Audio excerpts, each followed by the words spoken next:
Hello बंधु बान्धवीসকল পিচিডি এডুকেশ্যনৰ আন এটা ভিডিঅ'লৈ আপোনালোকক সকলোকে স্বাগতম জনাইছোঁ। এইখন ভিডিঅ'ৰ জৰিয়তে আপোনালোকে ইকনমিক্সৰ মোৰ দেন 140 কুৱেশ্যন পাব। এতিয়া ঘটনা হ'ল ভিডিঅ'টো কিমান ডাঙৰ হ'ব এইটোৱে কথা, যদিও মাল্টিপল চইচ প্ৰশ্ন মই আলোচনা কৰা নাই। বিষয়বস্তুবোৰ আপোনালোকক ডিটেইলছ দিবলৈ মই যত্ন কৰি আছোঁ। যেহেতু ইয়াত 4টা অপশ্যনৰ ভিতৰত ফেক্সুৱেল কুৱেশ্যন হ'ব, গতিকে এটাই হ'ব, গতিকে এইটো বস্তুৱে আপোনালোকক মুখস্থ কৰিব লাগিব। বাকী আৰু 4টা অপশ্যনৰ পৰা আপোনালোকক ডিটেক্ট ইলিমিনেশ্যন কোনো ধৰণৰ পদ্ধতি ইয়াত নাখাটে, মুখস্থ কৰিবই লাগিব। চ' বন্ধুসকল আপোনালোকে ভিডিঅ'টো সম্পূৰ্ণকৈ চাব, তেতিয়াহ'লে আপোনালোকে ভিডিঅ'ৰ ভিতৰত সোমাব পাৰিব। চ' বন্ধু বান্ধৱীসকল লেট নকৰাকৈ আমি ভিডিঅ'টো আৰম্ভ কৰোঁ। আপোনালোকে দেখা পাইছে ডিভালুৱেশ্যন মুদ্ৰাৰ অমূল্য বুলি কয় অসমীয়াত। যদি বিদেশী মুদ্ৰাৰ তুলনাত দেশৰ মুদ্ৰাৰ মূল্য জানি শুনি কম কৰি দিয়া হয় তাকে ডিভালুৱেশ্যন বুলি কোৱা হয়। অৰ্থাৎ মুদ্ৰাৰ পৰিমাণটো মুদ্ৰাৰ যোনটো ভেলু এইটো কম কৰি দিয়া হয়। ডিভালুৱেশ্যনৰ উদ্দেশ্য হ'ল নিৰ্ধায়ক বঢ়োৱা। নিৰ্ধায়ক মানে এক্সপৰ্ট, নিৰ্ধায়ক মানে এক্সপৰ্ট। বস্তুখিনি আমি ইণ্ডিয়াৰ পৰা বেলেগ দেশত দিব লাগিব আৰু বেলেগ দেশৰ বস্তু আমি কম আনিম, এইটোকে কি বুলি কোৱা হয় ডিভালুৱেশ্যন বুলি কোৱা হয়। গতিকে এইখিনি বস্তু আপোনালোকৰ পৰীক্ষাত দিব পাৰে। প্ৰত্যেকটা শাৰীয়ে একোটা প্ৰশ্ন বন্ধু বান্ধৱীসকল, আপোনালোকে এইখিনি চিন্তা কৰিব নালাগে। নেক্সট জানি ৰাখক ভিভি ইম্পৰ্টেণ্ট যে ডিভালুৱেশ্যন ভাৰতত কেইবাৰ হৈছিল, 3বাৰ হৈছিল আৰু কিমান চনত হৈছিল। প্ৰথমতে হৈছিল 1949 চনত, ছেকেণ্ড টাইম হৈছিল 1966 চনত আৰু 1991 চনত নতুন আৰ্থিক নীতিৰ সময়ত যেতিয়া আমাৰ ভাৰতবৰ্ষত নিউ ইকনমি ছিষ্টেমটো আঁকোৱালি লওঁ তেতিয়া এইখিনি সময়ত কি হৈছিল ডিভালুৱেশ্যন হৈছিল, অৰ্থাৎ মূল্যৰ দাম কমাই দিয়া হৈছিল। জানি শুনি টকাৰ ভেলু কমাই দিয়া হৈছিল। নিশ্চয় কথাখিনি বুজি পাইছে। দেন আহিন আপোনালোকৰ the money acts as a store of value. ভাৰতৰ ভঁৰালৰ মূল্য বুলি কোৱা হয় মানিক, অৰ্থাৎ টকাক acts as a store of value মনত ৰাখিব। কেতিয়াবা পৰীক্ষাত দিব পাৰিব বা সঞ্চয়ৰ মূল্য যেনেকুৱা গল্ড, লেণ্ড, হাউজেছ, বণ্ড এই সকলোবোৰ কি হয় আপোনালোকৰ ষ্ট'ৰ অফ ভেলু হয়। আপোনালোকৰ গল্ড আছে মানে কি আপোনাৰ মানি আছে, এইখিনি কথা জানি ৰাখিব। NFS মানেনো কি নেশ্যনেল ফাইনেন্সিয়েল ছুইচ, অৰ্থাৎ NFSক কি বুলি কোৱা হয় আমাৰ যোনটো জাতীয় বিত্তীয় যোনটো সংস্থা আছে এইখিনি আমি মেইন ছুইচ বুলি ক'ব পাৰোঁ। গতিকে মেইন ছুইচ কি হ'ব, আমাৰ মেইন ছুইচটো হ'ব আপোনালোকৰ কি RBI। মনত ৰাখিব, পিছত কথাখিনি পাব যে India got its central bank in 1935। Its name is the reserve bank of India. আৰু ৰিজাৰ্ভ বেংকৰ ফাংচনটো কি, it issues currency of the country. মনত ৰাখিব ভাৰতত যিমানবোৰ টকা পইচা গোটেইবোৰ কোনে ইস্যু কৰে, আমাৰ RBI ইস্যু কৰে। মনত ৰাখিব it controls money supply of the country through various method like bank rate, open market operation and variation in reservation. এইখিনি মনত ৰাখিব ইট কণ্ট্ৰলছ মানি ছাপ্লাই, এই সকলোবোৰ কি কৰে মানি যে আমাক যোগান ধৰে বিভিন্ন বেংকৰ জৰিয়তে আৰু বিভিন্ন অপেন মাৰ্কেট অপাৰেশ্যনৰ জৰিয়তে। এইখিনি কথা এইটো কোনে ৰেগুলেট কৰি আছে, এইটো আমাৰ RBI ৰেগুলেট কৰি আছে, এইখিনি জানি ৰাখিব। নেক্সট আপোনালোকৰ কোৱা হৈছে it acts as A banker to the government. আৰু গভৰ্ণমেণ্টৰ কি হিচাপে কাম কৰি আছে, আপোনাৰ বেংকাৰ হিচাপে কাম কৰি আছে, ভঁৰাল হিচাপে কাম কৰি আছে। It acts as a foreign exchanger, আৰু বিদেশী মুদ্ৰাবোৰ কি কৰে আমাৰ পৰিৱৰ্তন কৰাৰ কাৰণে, এক্সচেঞ্জ কৰাৰ কাৰণে এইখিনি কাম কৰি আছে কোনে RBI। It also' act as A bank to the banking system, আৰু বেংকিং ছিষ্টেম হিচাপে আমাৰ ৰিজাৰ্ভ বেংকে বেংক হিচাপে কাম কৰি আছে, এইটো মনত ৰাখিব। দেন উই দ্য পিপুল, আমি ভাৰতীয় নাগৰিক, which money we deposit in banks this money is called assets on the other hand. এইখিনি এছেট বুলি কোৱা হয়, যোনখিনি টকা আমি কি কৰোঁ ভাৰতীয়সকলে বেংকত টকা জমা ৰাখোঁ, এইখিনি কি বুলি কোৱা হয় এছেট, অৰ্থাৎ সাধন বুলি কোৱা হয় বা ৰিচোৰ্চ বুলি কোৱা হয়। মনত ৰাখিব, পিছত কথাখিনি আপোনালোকে পাব যে আমাৰ ঘৰ দুৱাৰ আছে, লেণ্ড আছে, প্ৰপাৰ্টি আছে, এই সকলোবোৰ কি হ'ব আমাৰ এছেট হ'ব। অন দ্য আদাৰ হেণ্ড, আনহাতে the commercial bank like State Bank of India, SBI keep their deposit with RBI and this are called reserves. আৰু আমাৰ ষ্টেট বেংক অৰ্থাৎ কমাৰ্চিয়েল বেংকবোৰে যে RBI টকা জমা ৰাখে, এইখিনি কি বুলি কোৱা হয় ৰিজাৰ্ভ বুলি কোৱা হয়। মনত ৰাখিব, এইখিনি কেতিয়াবা আহিব, কিন্তু এইটো শাৰী দিখিনি আপোনালোকক ক'ব যে what is called this, then আপোনালোকক ক'ব লাগিব ৰিজাৰ্ভ। গতিকে প্ৰত্যেকটা শাৰীৰ পৰা প্ৰশ্নখিনি হ'ব। প্ৰশ্নখিনি যদিও মই ডাইৰেক্টলি আলোচনা কৰা নাই, এইখিনি বস্তু মনত ৰাখিব। আৰু এইখিনিতে মোৰ স্কুলীয়া ছাত্ৰ ছাত্ৰী ক্লাছ 1ৰ পৰা ক্লাছ 10লৈকে মই ছাত্ৰ ছাত্ৰীবোৰক অনুৰোধ জনাম, মোৰ চেনেলত থকা ভিডিঅ'বোৰ আপোনালোকে চাব। অল ইণ্ডিয়া বেচিছ এটা NAS অৰ্থাৎ নেশ্যনেল এচিভমেণ্ট ছাৰ্ভে হৈ আছে, য'ৰ শিক্ষা পদ্ধতিৰ গুণ নিৰ্ণয় কৰাৰ কাৰণে এইটো গভৰ্ণমেণ্ট অফ ইণ্ডিয়াই এইটো নাচৰ জৰিয়তে এইখিনি আমাক মূল্যায়ন কৰিব, ছাত্ৰ ছাত্ৰীৰ মূল্যায়নৰ লগে লগে শিক্ষকৰো মূল্যায়ন কৰিব। চ' মোৰ ছাত্ৰ ছাত্ৰীসকল আপোনালোকে ভালকৈ পঢ়িব। Then what is liabilities? Liabilities হ'ল আপোনালোকৰ ডিপ'জিট। মনত ৰাখিব লেবিলিটিছক কি বুলি কোৱা হয়? ডিপ'জিট বুলি কোৱা হয়। নেট ৱৰ্থ মানে কোনখিনি আপোনাৰ যোনটো সম্পত্তি, এছেটছ মাইনাছ লেবিলিটিজ। বস্তুখিনি আপোনাৰ যিমানখিনি আপোনাৰ এছেটছ আছে, সাধন আছে, এইখিনিৰ পৰা লেবিলিটিজ অৰ্থাৎ ডিপ'জিটখিনি বাদ দি আপোনাৰ কি হ'ব? এইটো নেট ৱৰ্থ হ'ব। দেন তাৰমানে আপোনাৰ হাতত থকা বস্তু, আপোনাৰ ডিপ'জিটখিনি যদি বাদ দিয়ে তেনেহ'লে কি আপোনাৰ হাতত আছে, এইখিনি কেছ আছে, গতিকে এইটোৱে হ'ব, এইখিনিয়ে হ'ব আপোনালোকৰ নেট ৱৰ্থ। মনত ৰাখিব। দেন M1 তো এইটো আগতে পায়ে আহিছোঁ, যে কাৰেঞ্চি প্লাছ ডিপ'জিট। M1ৰ ফৰ্মুলাটো আছিল আপোনালোকৰ C plus DD plus OD, আৰু ইয়াত কৈছে কাৰেঞ্চি। কাৰেঞ্চি কোৱাৰ লগে লগে আপোনাৰ চিটো আহি যাব, তাৰপিছত DDটো আহি যাব, আৰু ডিপ'জিটটো এইটো RBI কি আপোনাৰ যোনটো কমাৰ্চিয়েল বেংক আছে এইখিনি ডিপ'জিট ৰাখিব RBIত। RRR এই তিনিটা কেতিয়াবা ফুল ফৰ্ম দিব পালে। ৰিকোৱাৰ্ড ৰিজাৰ্ভ ৰেচিঅ' মনত ৰাখিব। CRR cash reserve ratio' CRR percentage of deposit which a bank must keep as a cash reserve with the bank. নিশ্চয় বুজি পাইছে। The central bank is also' called lender of last resort. মনত ৰাখিব, কেতিয়াবা দি দিব যে চেণ্ট্ৰেল বেংক অফ ইণ্ডিয়া কি বুলি কোৱা হয়? Lander of last resort. এইটো যোৱা ভিডিঅ'টোতো শিকাই দিয়া হৈছে। আৰু এজন বন্ধুৱে মোক সুধিছিল যে মাৰ্কেটৰ ওপৰত এখন ভিডিঅ' বনাব লাগে। বন্ধুসকল, ছ'চিয়েল ষ্টাডিজৰ প্ৰশ্নখিনি চালে আপোনালোকৰ এইটো মোৰ দেন 140 কুৱেশ্যন এনেকুৱা টাইটেল লিখা আছে। এইটোত আপোনালোকে মাৰ্কেটৰ ডিটেইলছ পাই যাব। এইখিনি ভিডিঅ' চাব, এইটো ভিডিঅ' চাব, আপোনালোকে পাই যাব। মই গোটেইখিনি বস্তু দি আছোঁ, আপোনালোকৰ কোনো কিতাপ পঢ়িব নালাগে। মোৰ ভিডিঅ'বোৰ চালে আপোনালোকে গোটেইখিনি বস্তু বুজি পাব।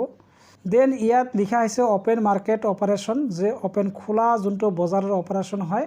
Open market operations refers to buying and selling of bonds issued by the government in the open market. মানে গভৰ্ণমেণ্টে ইছ্যু কৰা বণ্ডবোৰ খোলা মাৰ্কেটত আপুনি বিক্ৰী কৰিব গভৰ্ণমেণ্টে। এইটোকে অপেন মাৰ্কেট অপাৰেশ্যন বুলি কোৱা হয়। Bank rate, rate of interest to the central bank by RBI is called bank rate. যোনটো আপোনাৰ ৰিজাৰ্ভ বেংকে ৰেট ইছ্যু কৰিব, এইটোৱে হ'ব আপোনালোকৰ bank rate. A fall in the bank rate can increase the money supply. যদি bank rate কমি যায় তেনেহ'লে কি কৰিব? মানিটো বেছিকৈ ছাপ্লাই দিব RBI। দেন এইখিনি বস্তু ইয়াৰ আগতো শিকোৱা হৈছে। M1 and M2 are known as narrow' money. এটি মনত ৰাখিব, VB ইম্পৰ্টেণ্ট, যে নেৰ' মানি কাক কয়? M1 এণ্ড M2ক নেৰ' মানি বুলি কোৱা হয়। And M3 and M4 are known as broad money. M3 is the most commonly used measure of money supply. যে M3ৰ জৰিয়তে আমি কি কৰোঁ? মানি ছাপ্লাই কৰিব পাৰোঁ। It is also' known as the aggregate monetary resources. VB important, এইটো মনত ৰাখিব। What is call aggregate monetary resources. আপোনালোকক অনলি দিব M3, M1, M2। দেন আপুনি কোনটো টিক কৰিব? M3 টিক কৰিব লাগিব। এনেকৈ প্ৰশ্নবোৰ হয় বন্ধুসকল। আৰু ডিমনিটাইজেশ্যন কি বুলি কোৱা হয়? বিমুদ্ৰীকৰণ বা নোটবন্দী। এইটো আমাৰ 2016ত চালু কৰা হৈছিল। এইখিনি পাব। মই কৈ আছোঁ, কোনো প্ৰচলিত মুদ্ৰা বন্ধ কৰি নতুন মুদ্ৰাক প্ৰচলিত কৰাকে বিমুদ্ৰীকৰণ বা ডিমনিটাইজেশ্যন বোলা হয়। নিশ্চয় বুজি পাইছে। মই স্পীডত ভিডিঅ'খন শেষ কৰিম, বহুত প্ৰশ্ন আলোচনা কৰিব লাগিব। চ' আপোনালোকে মোৰ লগত থাকিব। দেন আপোনালোকৰ আছে demonetisation was a new initiative taken by the government of India on 8 November 2016। মনত ৰাখিব, এইটো তাৰিখত প্ৰধানমন্ত্ৰীয়ে ডিমনিটাইজেশ্যন কৰিছিল। To take the problem of corruption, black money, terrorism and circulation of fake currency in the economy. নিশ্চয় বুজি পাইছে যে ব্লেক মানিৰ পৰা পৰিত্ৰাণ পাবলৈ আমাৰ প্ৰধানমন্ত্ৰীয়ে এইটো কৰিছিলে। The public were advise to deposit all currency notes in their bank account till 31 December 2016 without any declaration and up to 31 March 2017 with the RBI with declaration. তাৰমানে 31 ডিচেম্বৰ 2016 আগলৈকে আপুনি যিকোনো বেংকত টকা দিলে হৈছে, কিন্তু 31 ডিচেম্বৰৰ পিছত 31 মাৰ্চ 2017লৈকে আপুনি যদি ব্লেক পুৰণা টকা ৰাখিছিলে, এইখিনি RBI দিখিনি সলনি কৰিব পাৰিছিল। Then on 25 August 2017 a new demonetisation of ₹200 bank notes was added to the Indian currency structure to fill up the gap of needs due to high demand for this note after demonetization. নিশ্চয় কথাখিনি বুজি পাইছে। In July 2018 the Reserve Bank of India released the redesigned series of ₹100 bank note. নতুন note কেতিয়া? 100 টকাৰ note পৰিৱৰ্তন 2018 চনত। এইটো মনত ৰাখিব। Then on 8 July 2011 before this, তাৰমানে 11 চনৰ 8 জুলাই তাৰিখৰ আগত India used RS and RE অৰ্থাৎ rupees as the symbol for multiple rupees and 1 rupee ৰেসপেক্টিভলি।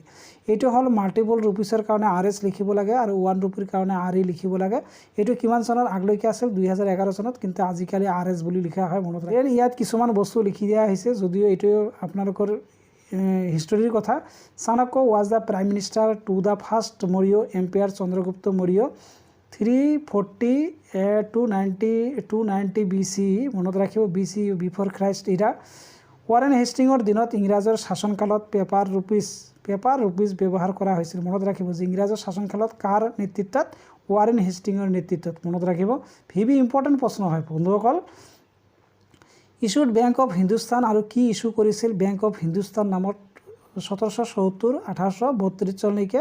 তাৰপিছত জেনাৰেল বেংক অফ বেংগলৰ কি general bank of Bengal and বিহাৰত কি কৰিছিল 1773 পৰা 1775লৈকে। এণ্ড বেংগল বেংকত কি কৰিছিল 1784 পৰা 1791লৈকে। এই ৱাৰেন হেষ্টিঙে কি কৰিছিল পেপাৰ ৰুপিজ প্ৰৱৰ্তন কৰিছিল বা ব্যৱহাৰ কৰিছিল কোনটো বেংকৰ জৰিয়তে? দিছ আৰ দ্য বেংক মনত ৰাখিব এইখিনি। এতিয়া 1933 চনত ইকনমিক্সক দুটা ভাগত ভাগ কৰিছিল। এইটো কোনে কৰিছিল? ৰেগনাৰ ফ্ৰিছে কৰিছিল ইকনমিক্সক দুটা ভাগত। যে ইকনমিক্স দুই ধৰণৰ হয়, এটা হ'ল মাইক্ৰ' ইকনমিক্স আৰু আনটো হ'ল মেক্ৰ' ইকনমিক্স। মাইক্ৰ' ইকনমিক্সত পি পৰিব আপোনাৰ ইউনিট, ফেমিলি, তাৰপিছত কোম্পানী, প্ৰাইচ, স্মল ইণ্ডাষ্ট্ৰী, কুটিৰ শিল্প, ইণ্ডিভিজুৱেল ডিমাণ্ড, আপোনাৰ কি লাগে নালাগে, তাৰপিছত সৰু সৰু ফাৰ্মবোৰ, এইবোৰ সকলো মাইক্ৰ' ইকনমিক্সৰ পৰিব। আৰু মেক্ৰত পৰিব আপোনালোকৰ বিশাল দেশ এখনৰ কি লাগে এইখিনি, তাৰপিছত কাণ্ট্ৰি এখনৰ, তাৰপিছত ৰাজ্য এখনৰ, আৰু হোল এজ এ হোল আপোনালোকৰ ইউনিভাৰ্চৰ কথাখিনি ক'ত আহিব? মেক্ৰ' ইকনমিক্সত আহিব। দেন আপোনালোকৰ আহিল মাইক্ৰ' ইকনমিক্সৰ ফাদাৰ হ'ল Adam Smith. Very important. And micro' ইকনমিক্সৰ অফ ৱৰ্ল্ড আডাম স্মিথ। আৰু পৃথিৱীৰ যদি কোৱা হয় পৃথিৱীৰ মাইক্ৰ' ইকনমিক্সৰ ফাদাৰকো আডাম স্মিথ বুলি কোৱা হয়। Adam Smith wrote the book whose name was, আৰু যোনটো কিতাপৰ নাম আছিল আপোনালোকৰ ৱেল্থ অফ নেশ্যন, আৰু এইটো 1767 বুলি এটা ভাৰ্চন কোৱা হয়। আৰু এইটোৰ কাৰণে ইয়াক ইকনমিক্সৰ ফাদাৰ বুলি কোৱা হয় মনত ৰাখিব। V important. তাৰপিছত ইয়াত কিছুমান বস্তু আপোনালোকৰ কাৰণে লিখি দিয়া হৈছে যে, আৰু ইয়াত হৈছে যে মেক্ৰ' ইকনমিক্সৰ ফাদাৰ কোন? JMK জন মেনাৰ্ড কিনেছ। গতিকে সংক্ষেপে লিখি দিয়া হৈছে JMK। আৰু NEDFIC এইটো মানে কি? North east development finance corporation, উত্তৰ পূব উন্নয়ন বিত্ত নিগম। এইটো কিমান চনত সংস্থাপন কৰা হৈছিল? 1996 চনত 23 ফেব্ৰুৱাৰী তাৰিখে গুৱাহাটীত স্থাপন কৰা হৈছিল। ইয়াৰ উদ্দেশ্য আছিল উত্তৰ পূৰ্বাঞ্চলৰ ৰাজ্যৰ ইকনমিকেলি কি চহকী কৰাৰ কাৰণে এইটোৰ মূল উদ্দেশ্য আছিল। AIDC মানে কি? আসাম ইণ্ডাষ্ট্ৰিয়েল ডেভেলপমেণ্ট কৰ্পৰেশ্যন, 1956 চনত স্থাপন কৰা হৈছিল। গুৱাহাটীৰ আমিনগাঁৱত কি আছে? এক্সপৰ্ট প্ৰমোশ্যন ইণ্ডাষ্ট্ৰিয়েল পাৰ্ক স্থাপন কৰা হৈছে। যাৰ পিছত আহিল এতিয়া বাজেটৰ কথা আমি জানি লওঁ যে বাজেটৰ সকলো নথিপত্ৰ ডকুমেণ্ট সকলো লেদাৰ বেগত লোৱা হৈছিল। যে বাজেটৰ উপস্থাপন কৰা এইটো বি ফ্ৰান্সত হ'ব। যে যেতিয়া বিত্তীয় বাজেট উত্থাপন কৰিবলৈ গৈছিল তেতিয়া সকলোবোৰ ডকুমেণ্ট ক'ত লৈছিল? লেদাৰ বেগত লৈছিল। সেইকাৰণে ইয়াৰ নাম দিয়া হৈছে বাজেট। আৰু budget is taken from France word বাগভেট। এই যে ফ্ৰান্সৰে ঘটনা হয় এইখিনি, ফ্ৰান্সৰ ঘটনা যে বাজেট শব্দটো ক'ৰ পৰা লোৱা হৈছে? ফ্ৰান্স ৱাৰ্ড বাগভেটৰ পৰা লোৱা হৈছে। বাগভেটৰ অৰ্থ হ'ল লেদাৰ বেগ। নিশ্চয় কথাখিনি বুজি পাইছে। এতিয়া আহিল আৰ্টিকেলৰ কথা। আৰ্টিকেল 112 অনুসৰি বাজেটৰ বদলে এনুৱেল ফাইনেন্সিয়েল ষ্টেটমেণ্ট বাৰ্ষিক বিত্তীয় বিৱৰণৰ কথা উল্লেখ আছে আমাৰ সংবিধানত। নিশ্চয় কথাখিনি বুজি পাইছে। এতিয়া কথা হ'ল যে আমাৰ বাজেট বোলা কোনো ধৰণৰ শব্দ আমাৰ সংবিধানত উল্লেখ কৰা নাই। তাৰ পৰিৱৰ্তে এনুৱেল ফাইনেন্সিয়েল ষ্টেটমেণ্টৰ কথা কোৱা হৈছে। 18 ফেব্ৰুৱাৰী 1869 চনত প্ৰথম বাজেট উত্থাপন কৰা হৈছিল ভাৰতত বাই জেমছ উইলছনৰ দ্বাৰা। V important. After independent 26 November 1947 চনত বাই RK সন্মুখন চেট্টিৰ দ্বাৰা বাজেট উত্থাপন কৰা হৈছিল। প্ৰথম যোনটো অধিৱেশন হৈছিল আপোনালোকৰ ভাৰত স্বাধীন হোৱাৰ পিছত, এইখিনি মনত ৰাখিব। For incoming financial year. আৰু বাজেট কিয় উত্থাপন কৰে? অহা বছৰৰ কাৰণে কিমানখিনি খৰচ হ'ব, কিমানখিনি আয় হ'ব, এইখিনিৰ কাৰণে প্ৰত্যেক বছৰে কি কৰে? আমাৰ বাজেট উত্থাপন কৰা হয় সংসদত। বাজেট দুই ধৰণৰ থাকে। এটা হ'ল ইনকাম বাজেট, আনটো হ'ল এক্সপেণ্ডিচাৰ বাজেট। ইনকাম মানে যোনটো আপোনালোকৰ আয় আৰু এক্সপেণ্ডিচাৰ মানে ব্যয়। ইনকামত কি পৰিব, কেনেকৈ ইনকাম হ'ব, টেক্সৰ জৰিয়তে ট্ৰেন্সপৰ্ট ছিষ্টেমৰ টেক্স, তাৰপিছত ইণ্টাৰেষ্ট সুদ কিমান হ'ল, ফুয়েলছ ফাইনেন্সৰ পৰা কিমান আহিল। ডিপেণ্ডিং আপন income is divided into 2 parts. আৰু ইনকামৰ ওপৰত বাজেটক 2 ধৰণত ভাগ কৰা হয়, ৰেভিনিউ ইনকাম অৰ্থাৎ ৰাজস্ব আয় আৰু কেপিটেল ইনকাম অৰ্থাৎ পুঁজি আয়। এতিয়া আকৌ আহিল আপোনালোকৰ revenue income R of 2 types. এটা হ'ল টেক্স কৰ আৰু নন টেক্স। নন টেক্সক গেয়াৰ কৰ বুলি কোৱা হয়। টেক্সক আৰু দুটা ভাগত ভাগ কৰা হৈছে, এটা ডাইৰেক্ট টেক্স হ'ব আৰু আনটো হ'ব ইনডাইৰেক্ট টেক্স। ডাইৰেক্ট টেক্সত কি হ'ব, direct to a person, non transferable, একেবাৰে ডাইৰেক্ট ব্যক্তিজনৰ পৰা টেক্স গ্ৰহণ কৰা হ'ব আৰু এইটো ট্ৰেন্সফাৰেবল নহয়, কোনো মানুহৰ দ্বাৰা এইটো লোৱা নহয়। এণ্ড ইনডাইৰেক্ট টেক্সো হ'ব ট্ৰেন্সফাৰেবল টু আদাৰ পাৰ্চন, যেনেকুৱা GST ছাৰ্ভিচ কৰাসকলৰ কি চৰকাৰৰ জৰিয়তে আন বিষয়া আমলৰ দ্বাৰা ছাৰ্ভিচ কালেকশ্যন টেক্স কালেকশ্যন কৰে। ঠিক GSTটো বিভিন্ন দোকানৰ মাধ্যমেদি চৰকাৰে GST লৈ আছে, অৰ্থাৎ দিছ আৰ দ্য ইনডাইৰেক্ট টেক্স। নিশ্চয় কথাখিনি বুজি পাইছে। দেন এইখিনিতে আকৌ আপোনালোকৰ বেচিক্স টাইপছ, যোনটো ইকনমিক্সৰ বেচিক টাইপ আছে, যেনে মূল টাইপ, এইটো তিনি ধৰণৰ ইকনমিক্সৰ টাইপ হয়, যেনেকুৱা কেপিটেলিজম অৰ্থাৎ পুঁজিবাদী অৰ্থনীতি, ব্যক্তিগত ক্ষেত্ৰৰ দ্বাৰা কৰা হয়, ৰাজ্যৰ কোনো হস্তক্ষেপ নহয় বা কম হয়, এনে অৰ্থনৈতিক কেপিটেলিজম বা উদাৰবাদী অৰ্থব্যৱস্থা বুলি কোৱা হয়, যেনেকুৱা USA কেপিটেল, তাৰপিছত ব্ৰিটেইন, ফ্ৰান্স, চাইনা, এইবোৰ হ'ল কেপিটেলিজম অৰ্থাৎ পুঁজিবাদী অৰ্থনীতি। নিশ্চয় কথাখিনি বুজি পাইছে। আপোনাৰ যি মন ধৰে আপুনি নিজে প্ৰাইভেটাইজেশ্যন কৰি, অৰ্থাৎ ব্যক্তিগত খণ্ডৰ আপুনি যিকোনো উদ্যোগ স্থাপন কৰিখিনি পইচা উপাৰ্জন কৰিব পাৰিব। চৰকাৰে কোনো ধৰণৰ আপোনাক হস্তক্ষেপ নকৰিব। দেন আহিল আপোনালোকৰ ছ'চিয়েলিজম ইকনমিক্স, যি অৰ্থনীতিত সকলোবোৰ সাধন চৰকাৰৰ দ্বাৰা কৰা হয়, অৰ্থাৎ ব্যক্তিগত খণ্ড নাথাকে, যেনে USSR, যাক আমি কি বুলি ৰাছিয়া বুলি কওঁ আজিকালি। USSRত কি থাকে, ছ'চিয়েলিজম ইকনমিক্স অৰ্থাৎ সমাজকেন্দ্ৰিক যোনটো অৰ্থব্যৱস্থা। দেন আপোনালোকৰ 3 নম্বৰটো আহিল, আপোনাৰ এইটো পৰীক্ষাত আহি যায় যে মিক্স ইকনমিক্স, মিশ্ৰিত অৰ্থব্যৱস্থা, যি অৰ্থনীতিত capitalism as well as socialism আৰু exist. This type of economics is called mixed economics.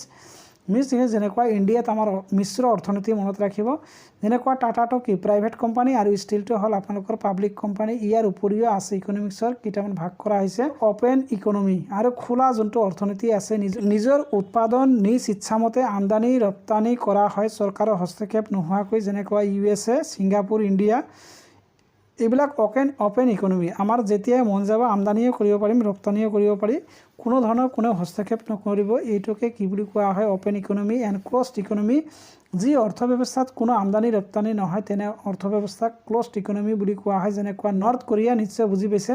আৰু আমাৰ ভাৰতবৰ্ষৰ আগৰ ইকনমিখন আছিল ক্ল'জড ইকনমি, মনত ৰাখিব। 1991 চনৰ পৰা আমাৰ ইকনমিক কি কৰা হৈছে, অপেন কৰি দিয়া হৈছে। এণ্ড ইকনমিৰ ফাদাৰ বুলি কোৱা হয় আডাম স্মিথক, তেওঁৰ ৱেলথ অফ নেশ্যন 1767। নিশ্চয় কথাখিনি বুজি পাইছে। আৰু ভাৰতীয় এজন ইকনমিক্স আছে, যাক কি বুলি কোৱা হয়, অমৃত সেন। অমৃত সেন ইকনমিকৰ কাৰণে কি পাইছিল, ভাৰত ৰত্ন পাইছিল।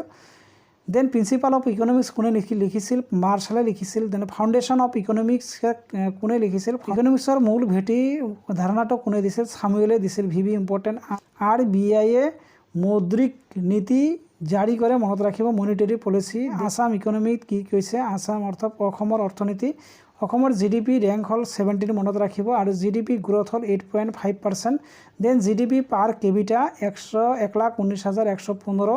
GDP পাৰ কেপিটা ৰেংক হ'ল 22nd। এতিয়া আহিল যে GDP বাই ছেক্টৰ, কোনটো ছেক্টৰৰ পৰা কিমান GDP আহি আছে। এগ্ৰিকালচাৰৰ পৰা 17% আহি আছে, ইণ্ডাষ্ট্ৰীৰ পৰা 39, ছাৰ্ভিচৰ পৰা আহি আছে আপোনালোকৰ 2019-20 অনুসৰি 44%। আৰু BPL কিমান আছে আমাৰ অসমৰ 31.98%, 17 to 18 বাৰ্ষিক অনুযায়ী। দেন অসমৰ হিউমেন ডেভেলপমেণ্ট ইণ্ডেক্স অৰ্থাৎ মানৱীয় যোনটো বিকাশৰ সূচাংক বুলি কোৱা হয়, এইটো 30 নম্বৰ পজিশ্যনত আছে 2018।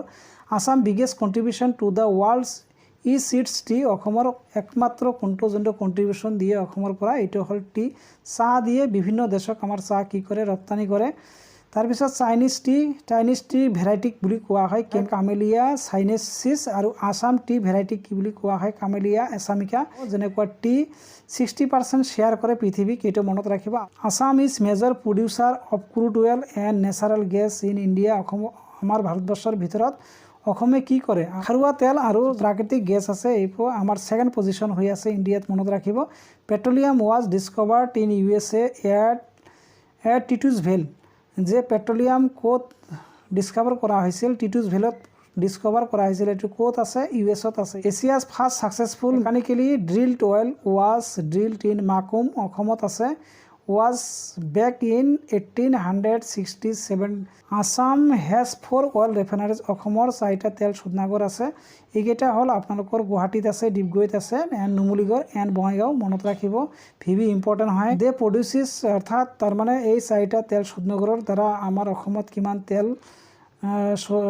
তৈয়াৰ কৰা হয়? 7 মিলিয়ন টনছ আৰু অইল ইয়াৰলি পাৰ ইয়াৰলি। মনত ৰাখিব। Bongaigaon refinery and petrochemicals BRPL is only SNPCNX conglomerate with a corporate office in Assam, অৰ্থাৎ যোনটো তেল শোধনাগাৰৰ কিন্তু অফিচ ক'ত আছে? বঙাইগাঁৱত আছে। তাৰপিছত biggest public sector oil company ক'ত আছে? অইল ইণ্ডিয়া লিমিটেড, আৰু এইটো হেডকোৱাৰ্টাৰ ক'ত আছে? দুলিয়াজানত আছে। মনত ৰাখিব। The international airport in Guwahati, লোকপ্ৰিয় গোপীনাথ বৰদলৈ বিমানবন্দৰ। মনত ৰাখিব। আৰু যোনবিলাক আজিকালি ডিব্ৰুগড়, তাৰপিছত শিৱসাগৰ, ৰূপসীত এইবিলাক আছে, এইবিলাক হ'ল লোকাল এয়াৰপৰ্ট। মনত ৰাখিব।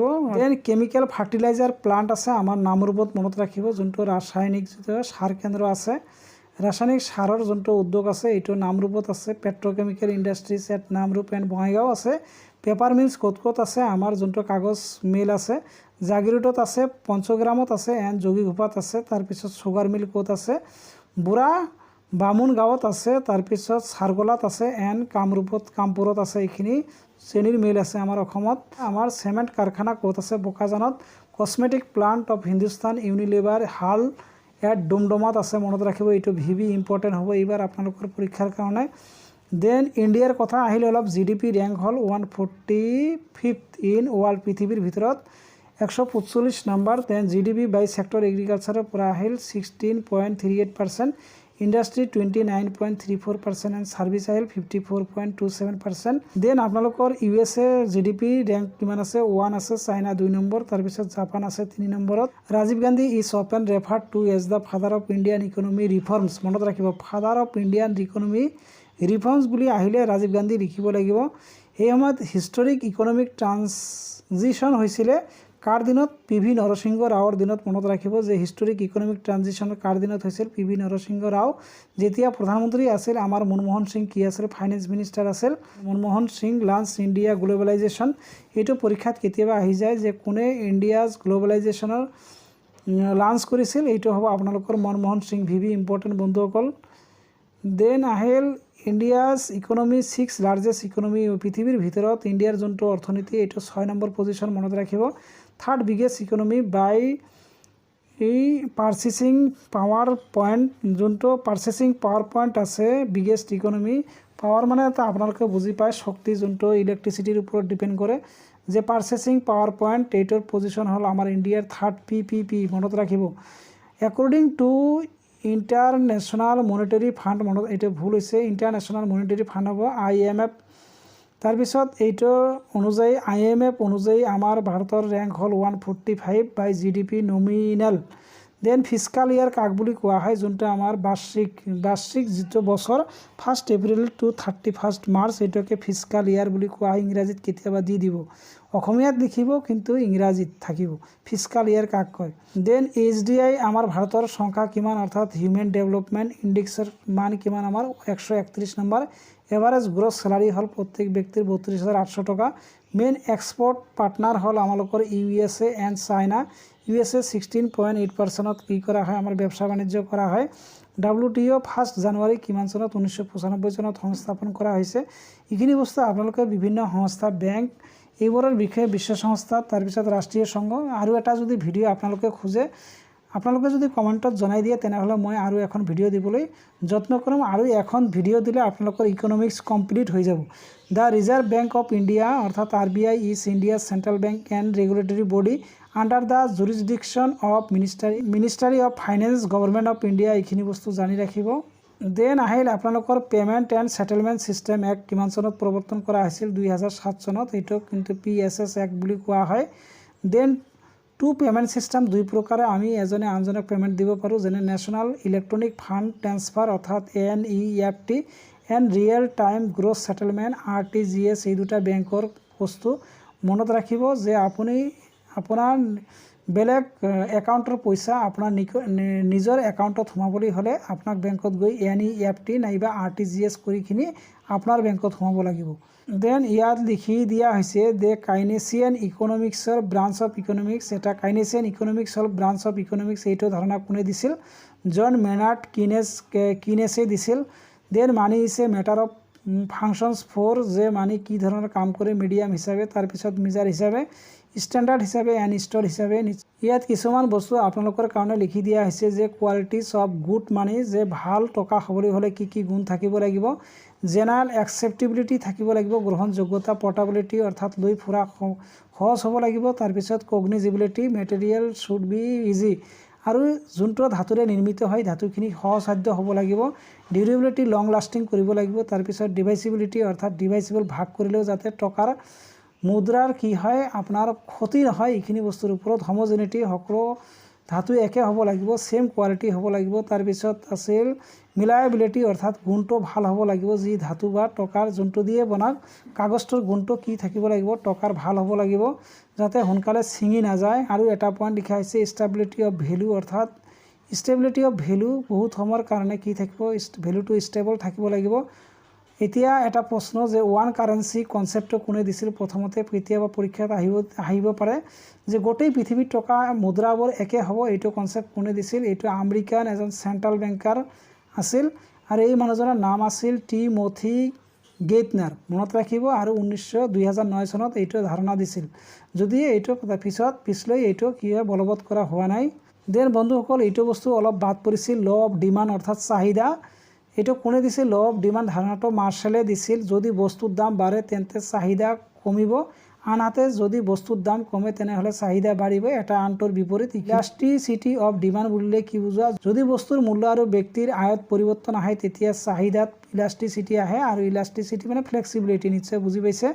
চাহিদাত উৎপন্ন হোৱা কম বেছিকৈ ইলাষ্টিচিটি অফ ডিমাণ্ড বুলি কোৱা হয়। আৰু চাহিদাত ডিমাণ্ডটো কেই প্ৰকাৰ? দুই প্ৰকাৰ, এটা হ'ল প্ৰাইচ ইলাষ্টিচিটি, আনটো হ'ল ইনকাম ইলাষ্টিচিটি। প্ৰাইচ ইলাষ্টিচিটিত কি হয়, আপোনালোকৰ চাহিদাটো পৰিৱৰ্তন আহিব। তাৰপিছত বন্ধুসকল আজিৰ ভিডিঅ'টো এইখিনিয়ে আছিল। শেষত আপোনালোকে দেখা পাব এইখন ভিডিঅ'ত কমেও 140টাতকৈ অধিক প্ৰশ্ন উত্তৰ আপোনালোকে জানিব পাৰিব। পৰীক্ষাৰ পাৰপাছৰ কাৰণে এইটো ভিডিঅ' অতিকৈ দৰকাৰী হ'ব।